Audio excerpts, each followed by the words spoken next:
अस्सलाम वालेकुम। आज हम बनाने जा रहे हैं सुकीनी की भुजिया। सुकीनी की ख़ास बात यह है कि डायबिटीज़ के पेशेंट्स के लिए बहुत फ़ायदेमंद है क्योंकि ये ब्लड शुगर लेवल को कम करती है।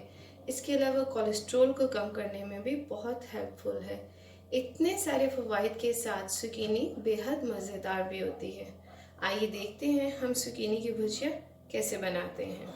इसके लिए हमने लिया है 1 किलो के करीब सुकीनी, 2 दरमियाने साइज़ के टमाटर तकरीबन 250 ग्राम, 1 प्याज तकरीबन 150 ग्राम, 1 टीस्पून लहसुन अदरक का पेस्ट, 1 अदद हरी मिर्च और जो इसमें मसाले डालेंगे उसमें है 1 टीस्पून नमक। नमक आप अपनी मर्ज़ी से भी डाल सकते हैं जितना आप पसंद करें। 1 टीस्पून भर के लाल मिर्च, हाफ टी स्पून हल्दी, ज़ीरा 1 टीस्पून, काली मिर्च 1/4 टीस्पून और हाफ टी स्पून धनिया पाउडर।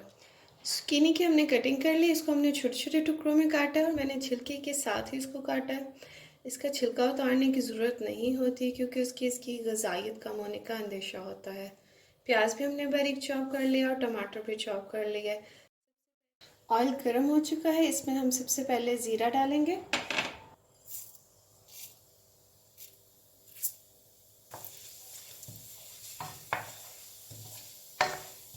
ज़ीरा फ्राई हो जाए, जब इसकी खुशबू आने लग जाए तब हम इसमें प्याज शामिल कर देंगे।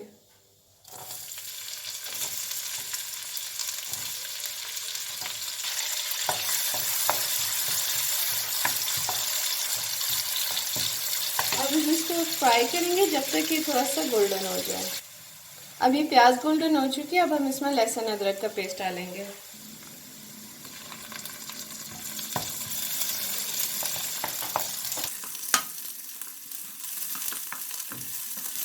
लहसुन अदरक फ्राई हो गया। अब हम इसके अंदर टमाटर डाल देंगे।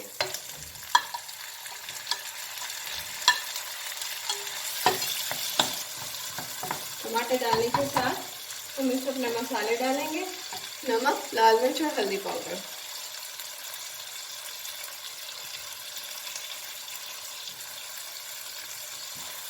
इसको अच्छी तरह से हिला लें और आंच हल्की करके इसको ढक कर रख दें ताकि थोड़ी देर के लिए टमाटर और प्याज गल जाए। प्याज और टमाटर की ग्रेवी तैयार है। अब हम इसमें बाकी मसाले डालेंगे, काली मिर्च और सूखा धनिया और साथ ही हरी मिर्च। इसको हिलाएंगे।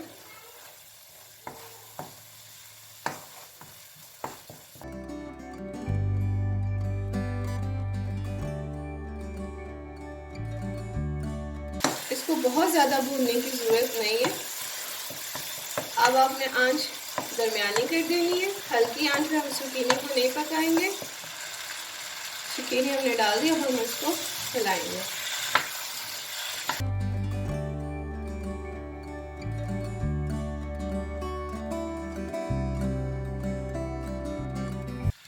अब हम इसको दरमियानी आंच पर ही ढक कर रख देंगे, आंच हल्की नहीं करेंगे। सुकीनी देखें पकना शुरू हो चुकी है। इसने काफ़ी पानी छोड़ दिया। सुकीनी में पानी काफ़ी मिकदार में होता है, इसलिए इसमें पानी डालने की इतनी ज़रूरत नहीं होती। कोशिश करें कि इसको इसकी पानी के साथ ही पकाएं। इसको अब हम हिलाते हैं और चेक करते हैं। ये टेंडर हो चुकी है, थोड़ा इसको टाइम और लगेगा। इसको बहुत ज़्यादा हमने गलाना नहीं है। और इसको चेक करेंगे। अब हम सुकीनी को थोड़ी सी भून लेंगे। आंच हल्की आपने नहीं करनी है। सुकीनी बिल्कुल तैयार है। ये देखिए अच्छे से भून चुकी है। सुकीनी की भुजिया तैयार है। आप इसको पराठे के साथ खाएं या तंदूरी रोटी के साथ खाएं, दोनों के साथ ये बहुत मज़ा देगी। मेरी वीडियो पसंद आए तो प्लीज़ उसको लाइक करें, कमेंट करें और मेरे चैनल को सब्सक्राइब करना ना भूलें। अल्लाह हाफिज़।